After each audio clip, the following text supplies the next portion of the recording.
Earth, according to the Bible, is the physical world that God created in the beginning. Genesis 1 verse 1 says, "In the beginning, God created the heaven and the earth. The earth was described as without form, empty, and covered in darkness until God spoke light into existence." But there's a deeper meaning too. The earth can also symbolize the human heart, empty and dark until God's word brings light and life. The Bible makes a clear distinction between heaven and earth. Heaven is where God dwells, a spiritual realm above, while earth is the place where humans live. They are not the same. Colossians 3 verse 2 tells us, "Set your affection on things above, not on things on the earth." So, heaven is not earth. Heaven is above and earth is below. But both were created by God for his purpose. God is the one who owns the earth. He is the creator, the judge, the lawgiver, and the king. Everything belongs to him, and he has all authority and dominion. Isaiah chapter 33, verse 22 says, "For the Lord is our judge. The Lord is our lawgiver. The Lord is our king. He will save us." Satan may have influence in this world, and he tries to deceive and tempt people, but he does not own the earth. God never gave up his ownership. Satan is just a creative being who rebelled, and God even uses Satan as an example to teach us what happens when we follow our own desires instead of trusting God. But make no mistake, God is still on the throne, and the earth is his.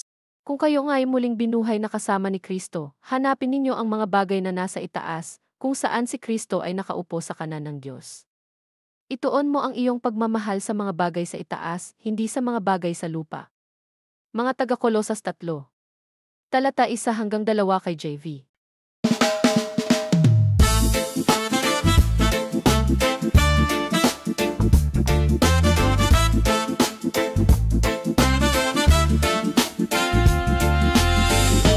Ang mundo ayon sa Biblia ay ang pisikal na mundo na nilikha ng Diyos sa simula. Sinasabi sa Genesis 1, talata 1, sa pasimula ay nilikha ng Diyos ang langit at ang lupa.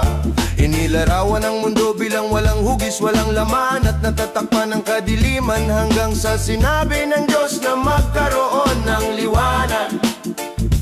Ngunit may mas malalim ding kahulugan. Ang lupa ay maaari ding sumagisag sa puso ng tao. Walang laman at madilim hanggang sa ang salita ng Diyos ay magdala ng liwanag at buhay. Malinaw na pinagkaiba ng Biblia ang langit at lupa. Ang langit ay kung saan nananahan ng Diyos, isang espiritual na kaharian sa itaas. Samantalang ang lupa ay ang lugar kung saan naninirahan ang mga tao. Hindi sila pareho, sinasabi sa atin ng Kolosas 3 versikulo 2. Ituon ninyo ang inyong pagmamahal sa mga bagay sa itaas, hindi sa mga bagay sa lupa. Kaya ang langit ay hindi lupa, ang langit ay nasa itaas, at ang lupa ay nasa ibaba, ngunit pareho silang nilikha ng Diyos para sa kanyang layunin. Ang Diyos ang nagmamayari ng mundo, ang lumikha, ang hukom, ang tagapagbigay ng batas, at ang hari lahat ay sa kanya. At siya ang may lahat ng kapangyarihan at kapangyarihan. Sinasabi sa Isaías 33, talata 22, sapagkat ang Panginoon ang ating hukom, ang Panginoon ang ating tagapagbigay ng batas, ang Panginoon ang ating hari, siya ang magliligtas sa atin. Maaring may impluensya si Satanas sa mundong ito, at sinisikap niyang linlangin at tuksuhin ang mga tao. Ngunit hindi siya ang may-ari ng mundo, ngunit hindi siya ang may-ari ng mundo. Hindi kailanman sumuko ang Diyos sa kanyang pagmamayari.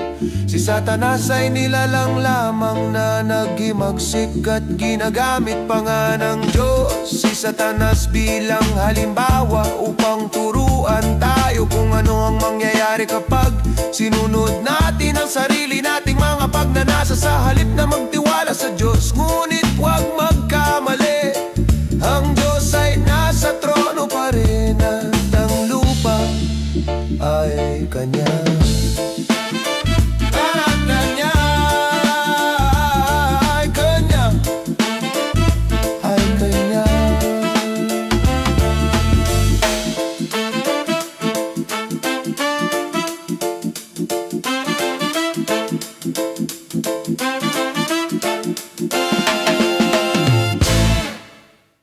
Paki-share po ang channel para sa kaluwalhatian ng Diyos. Si Jesus ay Hari.